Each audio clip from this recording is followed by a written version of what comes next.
Welcome to Inspire Campfire, a podcast where ordinary people tell their stories of extraordinary adventure. These are campfire stories meant to inspire the rest of us to light the fire within, get outside, follow our dreams, and return to tell our own stories. Ready? Let's strike the match. Welcome to the show. I'm your host, Scott Wurzbacher, and today we're exploring how inspiration can guide us towards a more meaningful, fulfilling life and what it looks like to keep listening when life asks everything of us. My guest today is Brian Kuchinski, owner of Peaceful Ponds here in Charlotte, North Carolina.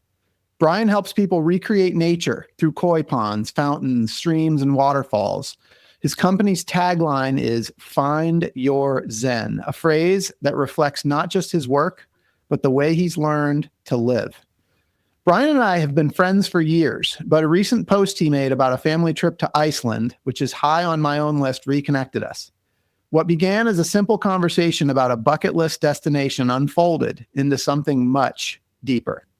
Brian's story includes profound loss, moments of feeling unmoored, and a powerful experience that reshaped how he sees himself, his family, and the world. This is a conversation about adventure, healing, and unexpected paths that lead us back to ourselves. I'm so excited and grateful to be able to share this story with you. Brian, welcome to the campfire. Good deal. Thank you, Scott. Man, I am so excited about this conversation. You're one of the most energetic people that I know. And we're just going to have a fun conversation. But I feel like I have to start by just sharing a little bit of context. And it has to do with the way that we sort of reconnected here. So I have this vision board. And for those people that listen to the podcast and have read the book, Campfire Within, that I released last year, on the vision board is something that's super impactful and powerful for me. I'm actually looking at it across from my desk here. And it's got pictures of things that I want to do, the person that I want to become. And this thing has just taken on a life of its own. And so many of my adventures have just come alive through this thing. And I just never know how I'm going to interact with this thing.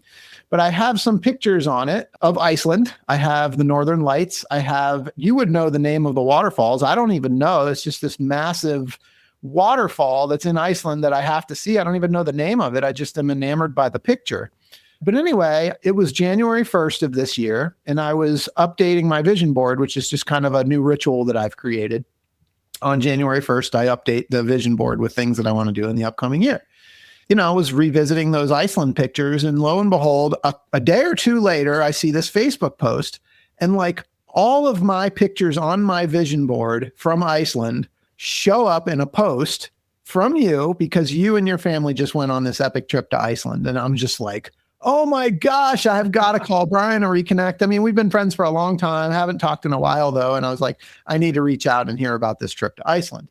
And then the clincher was that on New Year's Eve, along with the rest of the world, I was watching Stranger Things with my family. And after Stranger Things, we walked outside to take the dog for a walk. It's midnight. Or maybe 11:30 right before the new year. And I look up and there's this incredible lunar halo going on. And we didn't know what it was. And for those of fans of Stranger Things, I was like, oh my gosh, Vecna is here. But the funny thing was that in your post, you also had a picture of a lunar halo that you saw at the exact same time from Iceland.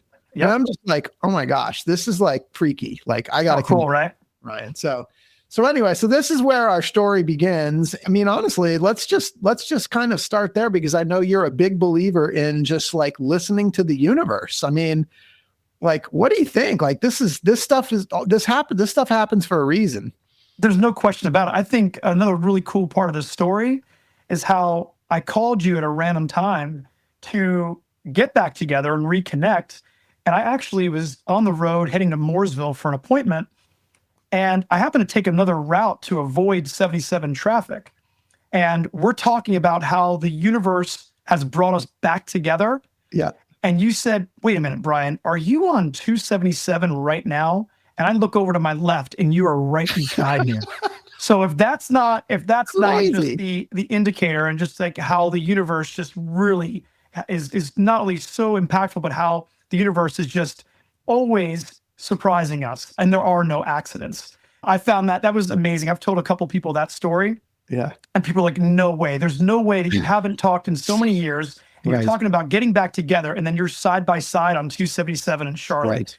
I thought that was just incredible. And that's how you know that things are meant to be. I'm getting chills again right now. I know, buddy. It's pretty awesome. It tells me like, yes, we're supposed to be talking right now. And this is a story that needs to be shared. And while it's not the first episode to be released in 2026, this is the first episode that I'll be recording in 2026. That kind of makes it exciting for this new year. I'm super pumped about that. Very cool. So let's just start with Iceland. This story goes so much deeper, but this is what kind of reconnected us. I am like so fired up about Iceland. And then when I saw your pictures and I'm like, man, this could be real.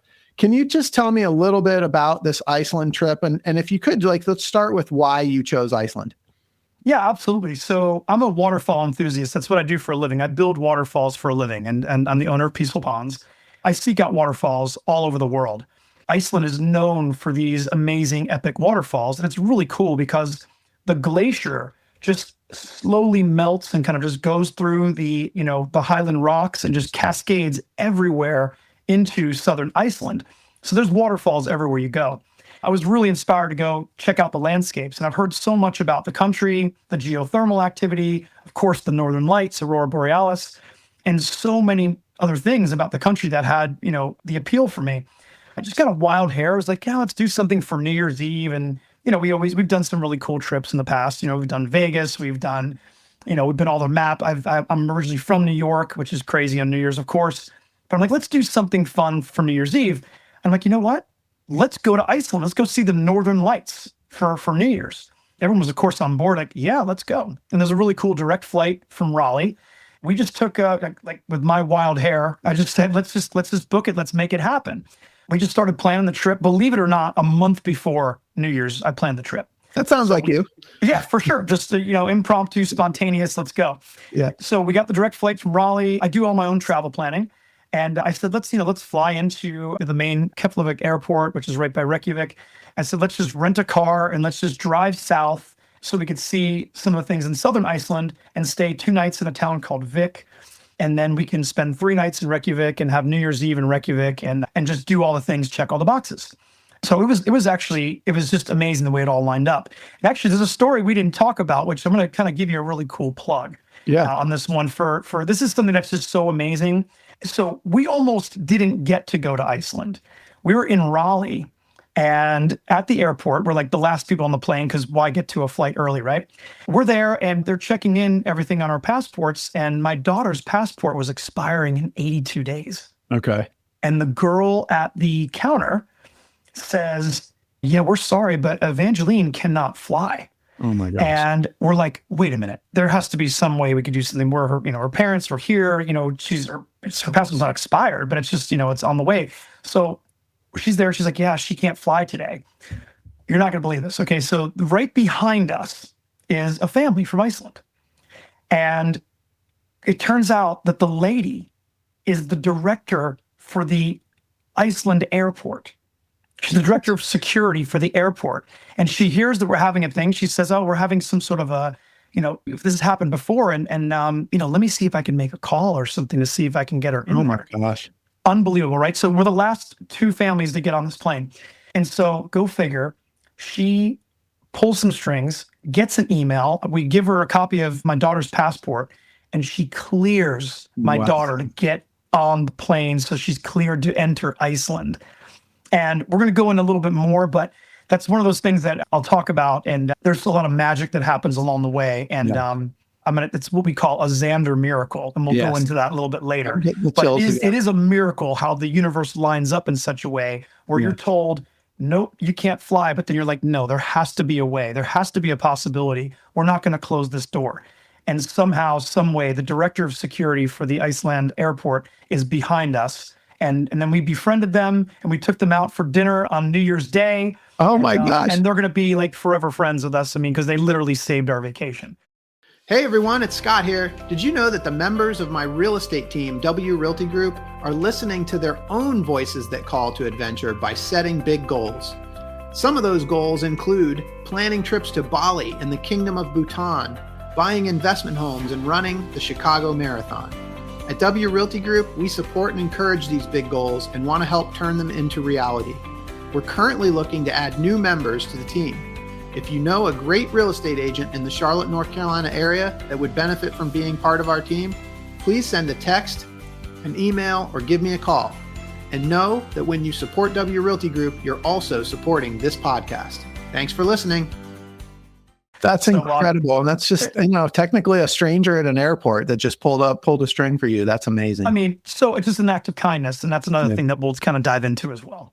Oh, man. Pretty cool, right? All right. Can you just, because I want to keep us moving here, yes. Can you give us a kind of just a breakdown of what you saw in Iceland, and if people were to travel to Iceland, what they can expect? Yeah, absolutely. I mean, it's just such a beautiful landscape. I mean, beautiful country. It's just rustic and untouched. I mean, just driving down the main ring road, there's so many great things to look at. I mean, lava fields, waterfalls everywhere you go. I mean, just gorgeous rivers and streams. By the way, the most pure water on planet Earth comes from Iceland. And what all the people do is they literally just take their water bottles. This is the water bottle that I've traveled all over the world with. They just literally go right in the streams and you can drink the water right from there. The purest water in the world. Amazing. They're known for these really cool horses that the Nordic people brought over when they settled. And there's these gorgeous, thick horses that are just really beautiful. They're all around the countryside. But I mean, there's steam vents and volcanoes and geysers. There's everywhere you go, there's these thermal pools, like hot springs. And it's just, you're blown away. It's an island, which, believe it or not, is smaller than North Carolina. That's crazy. So, it's only 500 miles by 300 miles. So you can literally circumvent the whole island in the right time of year, of course. But winter in Iceland can be really tricky. We got really lucky. We have what they call in Reykjavik a red Christmas because there was no snow on the ground. So we got lucky. The weather was very favorable, but that Arctic wind is something, it's a force to be reckoned with for sure. So you got to bundle up and be prepared. But so many great things to see along the way. Great tourist sites. The waterfalls were definitely a highlight. Great trails, amazing hiking everywhere you go. Black sand beaches. And then we went down, our second day, we drove down to the big glacier. You could see the glacier and how it's just breaking into all these beautiful icebergs. And these icebergs are just floating back into the sea. And it goes to this spot called Diamond Beach, where these small pieces of icebergs are just sitting on the black sand. And the way the sun is reflecting through them is just absolutely magical. It's like something I've never seen before. Really cool time of year to go because the sun rises at 11 a.m. and sets about 4 p.m. So you have very little daylight, but you're constantly in that golden hour, which is just, it's magical. So the photos are incredible. But yeah, the food, the culture, the people it was out of this world. And I got to tell you the truth, I actually can't wait to go back. And then Reykjavik is such a charming city. We loved every minute of that. We were aurora hunting the first night, the second night, and we saw a little bit of kind of maybe some green faint lines here and there, but nothing to where it was wow, mind-blowing aurora borealis. It was New Year's Day, and we were with our new friends, and they said, oh, we know where to take you guys by the lighthouse. There's the Northern Lights observation point out there. And we just felt like we were going to manifest the Northern Lights. We were keeping the positive energy flowing. We went out there, and it was brutally cold.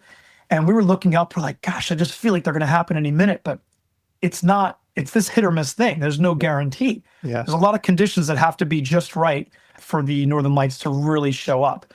We stayed until we almost had frostbite. And unfortunately, we didn't really get a show. And then it was the last day we did the Golden Circle tour, which if you do any research on Iceland, that's kind of one of the most popular things that tourists will do. Okay. We did the full Golden Circle tour, self-guided in our own vehicle. And my daughter and I were like, let's listen to some Icelandic pop music, right? On the way back. We're just watching this beautiful sunset, listen to this. And we found a new song that we really liked. In the song, they're actually singing the Northern Lights are dancing. And I looked over to Eva, I said, Eva, tonight's the night. I'm like, we are going to manifest the Northern Lights. So we get back to Reykjavik around 7 p.m. and they were ready to just kind of call it a night and just chill because we've had a long day. And I go down to our girl at the hotel and I said, listen, I have the app. I said, I've been looking at the weather. I've been looking on the sites online and everything. I said, we're aurora hunting and we haven't really seen a show yet.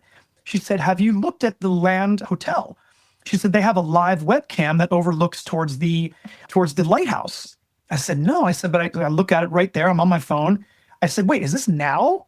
and I see on the live webcam this gorgeous band of green across the sky. And she goes, go now, it's happening now. So I go, girls, get in the car, we got to go back out. Thankfully, we were still in our thermals and all of our gear from the long day.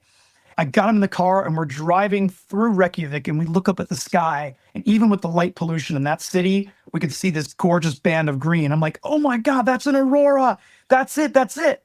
We park our car at the lighthouse, and we all got out, and we got this unbelievably beautiful aurora borealis show on our last night in Iceland. Your So we were photo, just so grateful for that. And we were just like, oh my God, thank you. You know?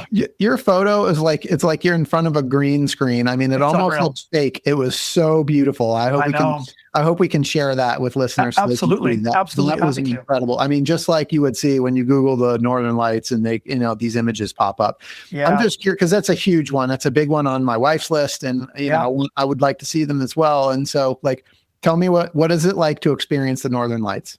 Yeah, it's you actually feel like emotional. You just feel like there's something special happening for you. I would imagine for someone living there, winter after winter, you look up the sky, oh, the sky's out again. You're like, okay, there's some aurora borealis, there's the Northern Lights. But for someone who's never seen it with their own eyes, it's very special. You could feel like the energy too. It's like there's something like happening where you're just like, when you're in awe of something. Yeah. And just like when you're looking at that waterfall, or you're experiencing that sunset or that sunrise, or you're just, having a meditation by the ocean, you're in awe of nature. But this was on another level. It really was. This was like, you're just looking up and you just feel like you feel special. You really do. And there's so many unique conditions that have to, be at play, before you could even see something like this. It has to be cold. It has to be clear. There has to be, charged particles from the sun coming through. There's a geomagnetic factor as well. It's really fascinating, but we did a lot of research into it and learned a lot about it. The green is when the charged particles are coming through levels of oxygen, which is the most common. And it was great. It was just fantastic because it was just this undeniable beauty that we were really blown away. Well, so first of all, you just used the word awe, which I often refer to on this podcast. Like you nailed that one. Yeah, buddy. So one of the questions that I had for you when I was first like kind of thinking about your trip, because I feel like you just made this so easy for me because like I was just going to go repeat what you did because it sounds epic. But like I guess I always so I'm somebody that does like trekking and hiking and camping. And so I've always kind of bounced these ideas in my head. Like I want to go to Iceland, but I'd love to do it as a trek, but I wouldn't want to do a trek in the wintertime because it's too cold. So do you go in the summer? Do you go in the winter? I feel like you've kind of answered that question for me, but I'm just curious, like it was kind of surprising to hear that you were able to go to Iceland, like literally in the end of December when it's like the coldest, but you still had a great experience and you spent most of the time outdoors. Absolutely. I think the key is, prepare for wherever you're going, whatever you're doing. I mean, prepare for those conditions, right? So, and it really wasn't that bad. I mean, and the nice thing about Iceland too is, because the Gulf Stream kind of comes up through southern Iceland, it keeps it relatively mild. Like it'll be freezing temperatures and the wind chill is definitely a real thing, but it keeps it pretty mild. Also, because there's like literally like hot water running all through the earth there, it keeps the ground kind of, on the warm side too. So there's a lot of interesting factors. But yeah, no, we could have been, in blizzards and all kinds of crazy winter conditions too. But we were prepared for it either way. Yeah. And that's the beauty of travel. And we're talking about Wanderlust. You got to get out there and do it, but be prepared. Goes back to, I was a Boy Scout, be prepared. That's a big thing, so that's really key, but that's be prepared for the experience. That's the key thing. But to answer your question, like I'm already planning my second trip back, and I might do something more of a solo adventure where maybe I just rent a Sprinter van and I just do the full ring road. I do some of those big epic hikes, the trekking like you're talking about, maybe a little bit of backpacking to where, there's a lot of remote areas that the only way to get there is to, to hike into them. But you cannot do that in the winter because it's just too cold up in the, the middle of the country and up north. So, but in the summer, I hear great things. The puffins are all at the beaches in the summer. The temperature is really, really mild and people are able to see so much more of the island. But I also do hear that it's very crowded because the Europeans are crazy about Iceland. A lot of Europeans are there, a lot of Italians, a lot of people from the UK, all over the EU. So there's going to be a lot of people. But if you're doing more of that rustic travel, I think you could have a really good experience and get into it. So I think that the answer is you got to go to Iceland twice. You got to plan 2 trips. 2 trips, man. Absolutely. No, but I'll tell you one thing. I would jump on that plane from Raleigh and take that 6-hour flight just to go see the Northern Lights again. As a matter of fact, our friends from Iceland have been staying in touch, and they sent me a video from their backyard in Reykjavik. And on the 10th, just over the weekend, they had the best light show that they've had in 10 years, they said. Wow. And I saw the video. It's insane. Wow. It's so many colors, and they're really dancing, moving, vibrations that you could see up there. And the sky was just so colorful and active. And so we were lucky to see them, because some people go all the way there and they don't really get to see them because it's hit or miss. But I would go back just for that. Well, I'm so excited. I'll be calling you again when it's time to plan that one. Exactly. But plan the trip. That's a done deal for us. I want to pivot a little bit, because when you and I first reconnected and started having this conversation, we just kept going deeper and deeper. And so like to bring listeners in, I want to just kind of introduce them to you and your business, Peaceful Ponds, because one of the things about this podcast is, our mission really is to help encourage people to listen to the voice inside that calls us to adventure, and actually, take the steps and cross the threshold and go do those things.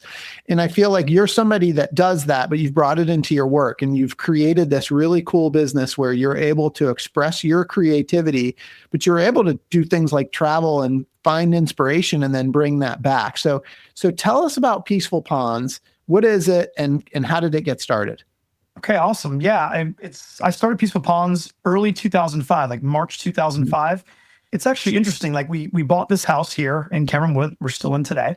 Before I even unloaded the moving van, I started taking the pick and the shovel to the backyard, just like digging in the backyard, because I had on my contract, the fish do not convey. I had a koi pond at my townhouse. I was like, nope, we're taking the fish and we're doing this. And I'm like, I got to build my pond. And I loved this house and I loved this yard. And I broke ground in the backyard before I even unloaded the moving truck. I started digging the hole by hand. When I finished it, I was like, I was looking out the deck, and the sun was just shining, when the sun comes through, almost like light codes, like information's coming through the light, And I was looking out, and I had this inspiration. It was just like, share this with the world. And it was like so clear. And the communication was like, this is what you have to do, Brian. And, I came up with this concept, many years ago. I was like, oh, what would it be like to have a water garden landscape company? When I had my little pond in my townhouse back in like 2000. But, it takes a big leap of faith to quit your job and start a new entrepreneurial kind of venture, especially something as random as the pond industry. Yeah. So the timing wasn't right. But when I got this message, it was like a message from the universe, a message from God, if you will, where it's like, this is what you need to do. And ever since that day, I have been taking steps, towards growing this company. And like I said, this is 21 years ago. Right. I came up with this, the whole idea of Peaceful Ponds, like in just a meditation exercise, if you will. I was like, what's this company going to be called? Is it going to be called, Zen Ponds or something like that? I'm like, no, I just felt like Peaceful Ponds. And it just came to me. And it just from then it was like, that's it. And I said, I incorporated the Zen to that, where it was like, find your Zen became our company tagline, our slogan, our mission, our everything that we're all about. And what that's all about is just where everything comes together for you.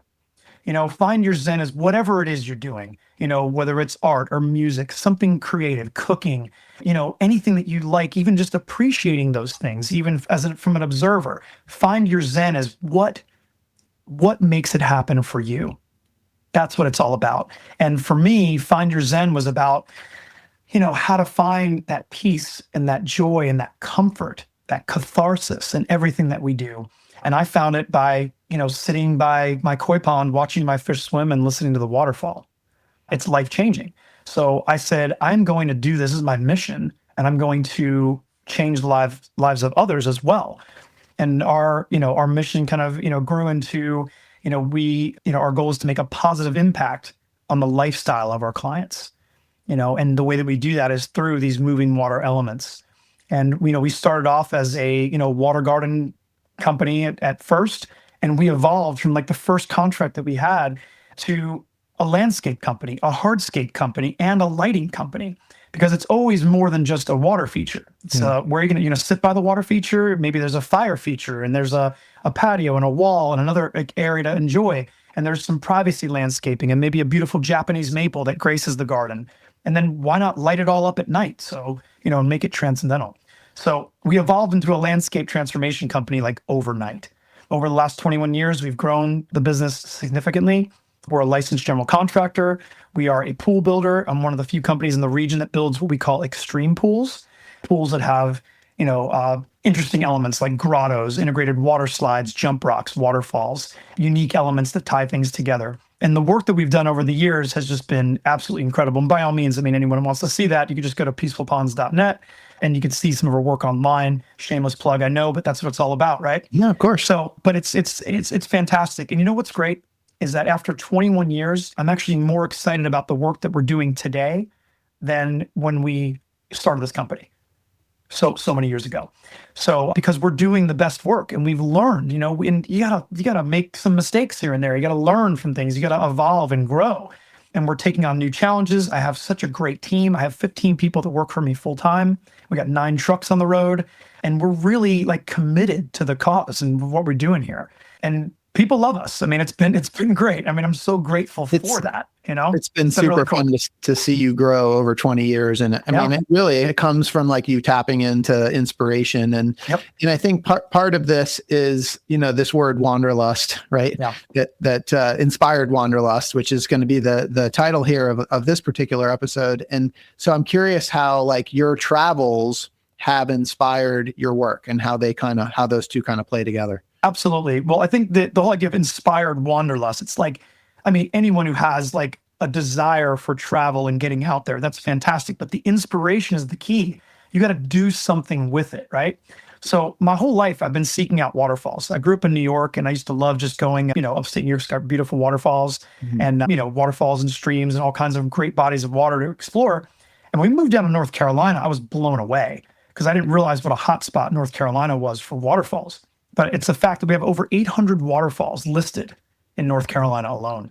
I'm like well into the hundreds, but my lifetime goal is to try to see all 800 if possible. So a lot of like what I do just for day-to-day travel is kind of like just get a wild hair once again and say, you know what, I'm taking a ride. We're going to go up to the mountains. We're going to go for a hike. We're going to go see a waterfall. And what's really fun is I always jump in them. I jump in. I don't care how cold it is. Cold plunge is trendy. Did you jump in Iceland? I did not jump in that water, no, but I wanted to. But it was just, I'm like, you're kind of concerned. That's hypothermic right there. Yeah, a little bit. But yeah, cold plunging is trendy. But I've been jumping into waterfalls for 20 something years, and the water in North Carolina is always around 56 degrees, and that's pretty darn cold. But some of these waterfalls, just in our own home state here, are just out of this world. And a lot of that inspiration for what I do at Peaceful Ponds has come from the waterfalls that I've seen here in North Carolina. But anywhere I travel, I always try to seek out waterfalls. Oh my gosh, if anyone is into this, obviously a lot of your listeners are really into travel. Hawaii, wow. The road to Hana and the waterfalls, out of this world. Totally put that on your bucket list and do that trip. But we were in Italy. There's waterfalls in Italy. Which is just blows your mind. We went to one of the coolest places. We went to Saturnia Thermal Springs. So Saturnia is in like kind of lower Tuscany. And it's a hot spring that just boils out like millions of gallons per day. But it kind of goes into these travertine pools. And it's just like kind of like beautiful, cloudy, like light blue colored water. And it has like this healing water in it. But the temperature of the water is like 95 degrees. And you just go, and it's a cascading waterfall, but it's hot.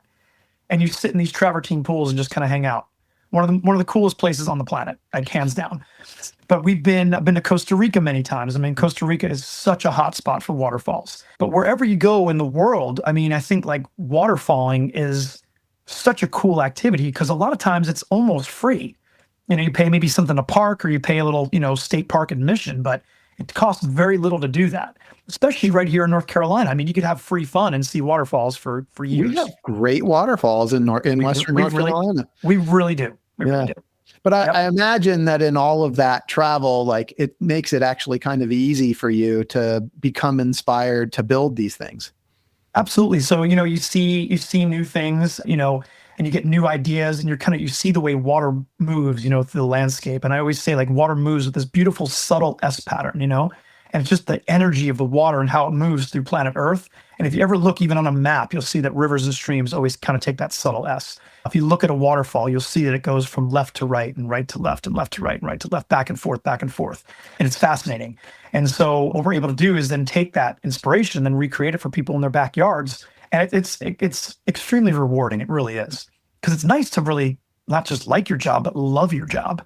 Yeah, I love it. And your passion absolutely comes through. Maria and I have worked with you directly. I think I can't remember if that's how we met. I know that I'll tell you want to know how because I just happened when I was pulling up your email. Of course, you pull up something and it says Scott Wurzbacher in there. Do you know that we go back to 2005, our first year? Yeah. And we know each other through our mutual friend, Andy Boughton. Yes. Okay. There we go. Yep. Very good. Absolutely. Who was actually our wedding planner, which is kind of fun. Yeah. So, we go way back to then. And you were like, you had moved into that house right off of Carmel. Yeah. You're like, we're getting used to our pond. And we know we have a few elements, but I came over and I gave you like a pond consult. And then we started helping you with the maintenance. That's right. Yep. That was exactly right. Really cool. You're taking me back. That was a long time ago. 21 years, buddy. Yeah. So, I guess I feel blessed and honored to have been part of this whole journey with you and kind of seen it grow. But I also happen to know that, you are an incredibly inspired, you live an inspired life, and you always have, as long as I've known you. But you had an element in your life where there's been deep family loss, and, that your family has, continued to handle with incredible grace and has become an incredible inspiration, and only adds to the inspirational life that you guys live. And so I just wonder, you alluded earlier to the Xander miracle. Yep. And I wonder for listeners, if you could share a little bit about Xander's story. I mean, happy to. I love to talk about my son. And Xander, the most amazing kid. Everybody knew Xander. And, everybody in my neighbor knew Xander, because I was always like, Xander, no, Xander, stop, Xander, okay, right, all the time. So everybody knew Xander. He was one of the most popular kids in the neighborhood for many reasons, and super energetic, just like full of life. And Xander was diagnosed with a very rare brain tumor when he was right before his 8th birthday. Yeah. It's so rare that there was only 20 cases in world recorded cancer history of this rare phenotype of cancer. So, we were like, what does any parent do when they find that their child has a brain tumor? You're like, okay, you just go into like action mode and autopilot, and you're just going to take care of business. And, we went through Xander's cancer battle, and we did great. And I mean, he fought it gracefully. And I mean, everything was fantastic. And we were super positive. We had the most amazing support in this neighborhood and all around. I mean, it was incredible. The story, I could talk about this for an hour alone. Sure. But unfortunately, Xander's story, we lost him on October 25th, 2015. So it was less than a year from when he was diagnosed to when, that was the end of his battle. And he was 8.5 years old. We knew that we did everything that we could. And we fought so hard, but we knew, like, in a way, that this was kind of like, this is part of his destiny, his journey, and everything coming together. And we feel like he was chosen for something bigger.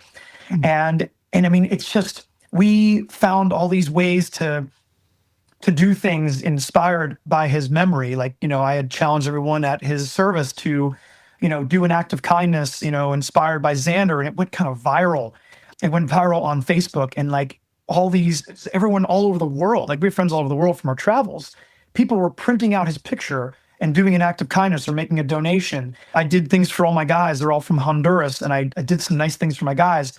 My son's picture was up in churches all over Honduras. He made it to Israel. He made it all to our friends in Italy. He made it to our friends to people in Germany, all over the world. And right here and at home, people were doing acts of kindness inspired by Xander. And it was really taking off. And then years later, my wife started a foundation called Xander's Acts of Kindness Foundation. She's been doing this amazing work, helping kids with cancer, helping bring joy to kids with cancer. And you can also check that out, Xander's Acts of Kindness Foundation. and check that out because the work that she's doing is absolutely incredible. I'm just so proud of her and what she's doing there. But when I talk about Xander miracles, like our son has just shown us, how the universe, what I would say is how the universe loves us and wants us to be happy. And all it wants in return is gratitude. And we'll talk more about that too, because that's how I live my life. But we have these uncanny experiences where things come together in such a way where we're like, how did that happen? Like the story in Iceland, and that's what I call a Xander miracle. How is it possible that the last two people trying to get on this plane are checking in, and the director of security for the Iceland airport is behind us and just calls in a favor to the local guy in Iceland who says, sure, let her through, let her go. If it wasn't for that, we would have lost that whole trip. We would have missed out on the whole thing. And I feel like that's just this beautiful source energy coming through. And it comes through in a way that we feel that it's our son looking out for us. We feel that it's Xander's energy coming through in a beautiful way. So many things like that happen all the time. And it's wonderful. But I really truly believe that the more that we tune into that and we surrender, to this beautiful universe, and when we live our lives with gratitude, I feel like those experiences are going to be much more prevalent in our lives. Hey everyone, it's Scott here. This podcast is a passion project for me because I absolutely love adventure. And it's thanks to the effort of my residential real estate team here in Charlotte, North Carolina, that many of you know as the W Realty Group, that this podcast gets funded. This awesome group of people have unmatched levels of competence and caring for our clients. If you know of anyone looking to buy or sell a home, our team serves the Charlotte, North Carolina market, but we can also help you find an agent anywhere throughout the US or Canada through our highly connected network. When you support our real estate business, you are also supporting this podcast. Thanks for listening, and thanks for your referrals.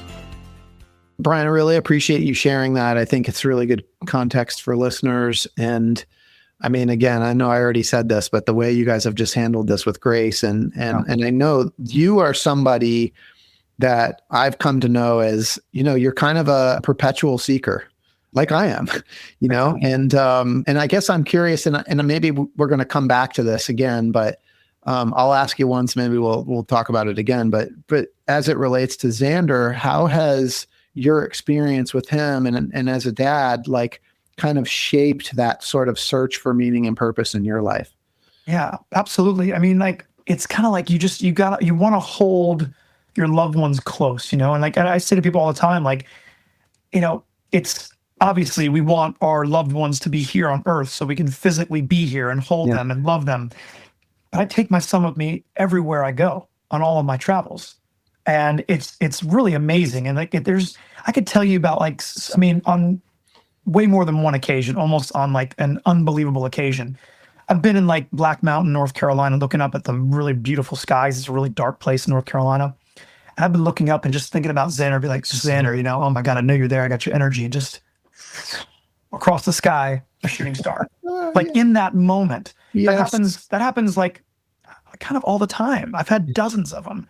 And it's not like I'm out there during a meteor shower. It's like, okay, you're thinking about them. And they're just seeing 100 meteors per hour, just one in the moment as we're thinking about them. And I believe that source energy and that connection is there. We just have to open ourselves up to it and surrender to it. Obviously losing a child is one of the worst possible things that can happen to any human being, and and when, dealing with that with grace, I mean, is always a challenge, and it wasn't always that easy. One of the things that I did in my journey, because you have a lot of anger, you're dealing with a lot of things where you're just a lot of questions. And, one of the things that I chose to do, I chose to go down to Peru. I chose to go down to Peru to work in the Sacred Valley with some Shipibo shamans and to do a real true ayahuasca experience. And I mean, it's so unbelievable what I experienced down there that it's not that it's hard to talk about. It's just hard to even express. But I worked with this group down there called Arcana. Mm-hmm. It's in the Sacred Valley in Peru. The program that we did down there was incredible. It's all about, just this healing and reconnecting. And it's just, like as far as ayahuasca goes, I mean, I know a lot of people have heard, a lot of, famous people, athletes have been doing this and really experiencing things and having great results. But that's where I really learned that the universe loves us and wants us to be happy, and all it wants in return is gratitude. So cool, man. You're It's gonna have so to cool. you're gonna have to repeat that one, but I want to just slow it down for just a minute. So for Absolutely. people that may not be familiar, you said, you went to Peru, you did this ayahuasca retreat. Can you kind of bring us in? What is that for those that maybe aren't as familiar? What does this mean? Okay, so all right. In Peru, there's the Shipibo shamans, which they're mainly kind of like in that Amazon region of Peru is where, so it goes like, goes way back, like, thousands of years of shamanism. Somehow these guys found two plants in the Amazon rainforest. While I was down there in Peru, one of the medicines that I did 3 ayahuasca ceremonies. And one of the ceremonies that I chose to do was the 5-MeO DMT ceremony, which comes from the Sonoran desert toad. They call it sapo. It's one of the strongest psychedelics known to man. This was an amazing experience. The best way I can explain it is like I had a brief encounter with eternity. My sense of self was gone, but the best way to describe it is like me, my son Xander, and the universe were all one. And it was just all this beautiful, like white light all around me. I had this feeling that just everything was just perfect and peaceful and everything was going to be okay. And then the next day after I did that medicine, we did the full integration. They round out the medicine with, they call a wachuma ceremony, which is San Pedro cactus. And actually that was my favorite. That was my favorite out of all the medicines. And they say like ayahuasca is like the grandmother that whips you around, and wachuma is the grandfather that takes you out for ice cream. It's kind of like, so it's like, it's very pleasant. It's very heart opening. We did this beautiful ceremony in the Sacred Valley and went for this really nice hike. And it was this gorgeous day. And then you take the San Pedro in 2 different doses about an hour apart. And then they just tell you to go just be free and do whatever feels natural. And I chose to just take a hike by the river. We were by the Urubamba River. And I was by myself and I was just looking up and I just had this unbelievable cathartic moment. And I just cried like a baby. And I felt so good. And I was just laughing with joy. And I just felt this so amazing. I realized that that was the end of the week. I realized that what I had done was exactly what I set out to do, that my intentions were not only fulfilled, but just completely over-delivered. And I just was like filled with joy. It was fantastic. And then the last day we went to Machu Picchu and hiked around and did the whole thing. And it's like, wow, what a week. But I could tell you that was 4 years ago that I did that experience. And it was still to this day the best week of my entire life. That's amazing, Brian. And that's a podcast in itself, and there's so many things and so many levels. I guess, I feel compelled to just say that for anybody listening, you're in an incredibly controlled environment with people there to support you. And this wasn't like something that was done lightly. And no, this wasn't a recreational activity. This wasn't like, I'm going to go to a rave or something like that. Correct. Very different. Correct. But I wonder if you could just talk a little bit about like the experience, but more so like there was like one major epiphany. And for me, it comes in the form of a quote that you shared about kind of what your big takeaway was. But like, what was sort of like, how were you changed? Because I know you've said to me that this completely changed you. And so I wonder if you can describe that change. Yeah, it's like, I remember, well, I mean, I know we could talk about this for hours alone, like you said, but like, I mean, the first time I did ayahuasca, the first ceremony, I felt nothing and saw nothing. And the shamans were like, you weren't ready. You need to be cleaned out. You weren't ready. And then the second ceremony, one of my intentions was show me. I was like, that was my intention, was show me. I want to see, And all I could tell you is like, I was floating through infinity, like, and just, it looked like the Matrix. It was like all these, like, almost like these green letters and numbers were coming through me, like just information, downloads were coming at me. And it was just like love, love, love, love, love, love, love, love, love was coming through, like in such a way where it was like, oh my God, this is so incredible. I can't even put it to words. But one of the messages that came through loud and clear that I've said before and has become like my motto for life is that the universe loves us and wants us to be happy. And all it wants in return is gratitude. Can you And say it again? that was my big takeaway. Can you say it again nice and slow for me? Because I love it. Absolutely. I just want to feel that. The universe loves us and wants us to be happy. And all it wants in return is gratitude. It's so simple. It's the key to the universe. It's the key to everything. You could apply gratitude to every single thing that you do in your life. And even for me, as a father that lost his son, I'm grateful that I'm Xander's dad. I'm grateful that my son is changing the world. I'm grateful that my son is inspiring others and helping inspire acts of kindness. It's amazing. And that gratitude is that fuel that really, really drives us, man. It's unreal. And it changes everything. How did that come through for you? Was it spoken? Was it like, how, or did you just feel that? It's like a feeling. It's like a feeling, that kind of like, it's just, it's almost like that another sense in a way. It just comes through and you just like kind of like hear it. You feel it like in the depths of your soul. Yeah. Yeah.